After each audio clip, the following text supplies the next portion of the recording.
Actually, we all in life want first of all to feel happy every day and even every minute. But everyone needs different things to feel true happiness, and finding these things is a difficult task, whether it's about your profession, partner, or lifestyle. But can simple realizations, mental adjustments also lead us to a happy life? In this video, I will tell you about my 3 main insights that help me realize and find my happiness. To begin with, I would like to present to you one book that is directly related to happiness, because it's called The Art of the Good Life: 52 Surprising Shortcuts to Happiness, Wealth and Success, written by Swiss writer Rolf Dobelli. This is actually one of my favorite books. It really impressed me. It allowed me to realize and rethink many important things. The author describes many interesting tricks and ideas that can help you to lead a happier life. My first insight is, my happiness is in discipline. I have never regretted the fact that in a tired state, in the absence of any desire, still performed the planned task. However, I regretted many times that due to lack of motivation or fatigue, I didn't do what was planned. Performing constantly, on a regular basis, certain actions, I feel really alive, strong and capable of anything. Even if I'm not yet where I'd like to be, even if I don't succeed in anything at all, I know that being disciplined for a long time, I will achieve my goal in any case. No options.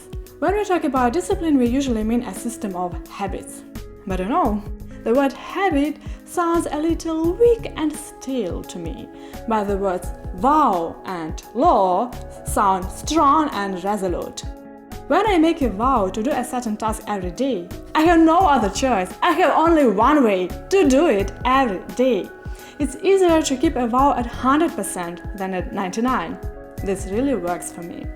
I made my first vow on July 24th, 2021, when I told myself I would exercise every day.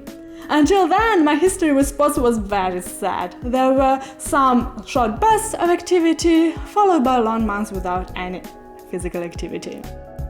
I kept my vow for over a year. I really did exercise every day. Then I had another period of instability, but I still managed to get back on track, and now exercise every day is a law for me. But even the fact that I lasted more than a year has toughened me up and made me realize that I can do it. And by the way, discipline is not only about work, learning or sports, it's also about regularly scheduled rest, because burnout has never been cancelled. My second insight is, when basic needs are met, additional wealth doesn't lead to additional happiness.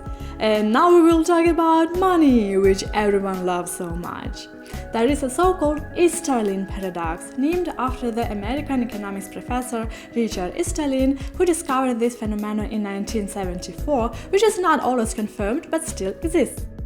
When people can pay for all their basic needs and have a financial cushion, for example for 6 months of life, an increase in income, a larger apartment or a better car makes them happy only for a short time, and then they quickly return to their previous feelings.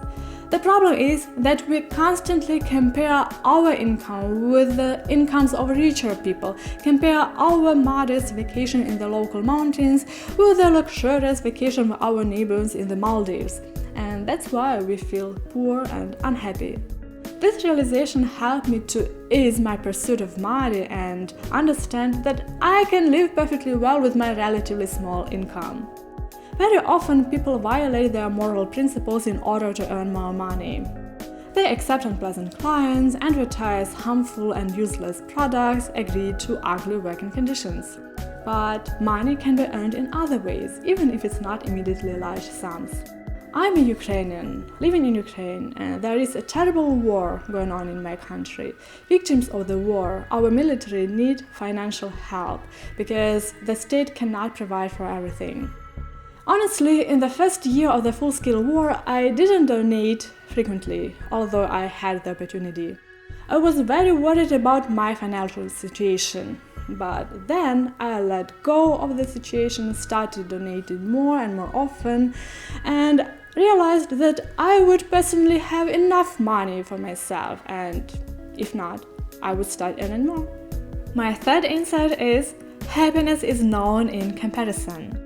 Every evening after a hard day's work seems sweeter and more pleasant than the same evening but after a day of doing nothing. I didn't like my previous apartment, but after living in worse conditions, I started liking it. 3 years ago, I went to Germany with the goal of staying there forever, because I thought I would have a better life there than in Ukraine. But after a year and a half of living in Germany, I returned to Ukraine. And now, for more than a year, I have been living only in Ukraine and no longer imagine my life abroad. You begin to appreciate your homeland only when you leave it. You begin to appreciate your freedom only when it's encroached upon. Maybe you have heard of the philosophy of slow living. For me, slow living is when you don't try to achieve, to experience, to feel everything as soon as possible. Life is actually long. We will have enough time for everything. And at the age of 70, I want to learn something new and experience bright emotions. That's why I want to live slowly, have contrasts, have both ups and downs. Thank you very much for watching this video until the end. Subscribe to my channel. I have a new video on various interesting topics every week. I also have German and Ukrainian channels. Links are in the description box. And write your thoughts. What is happiness for you? And see you in the next video.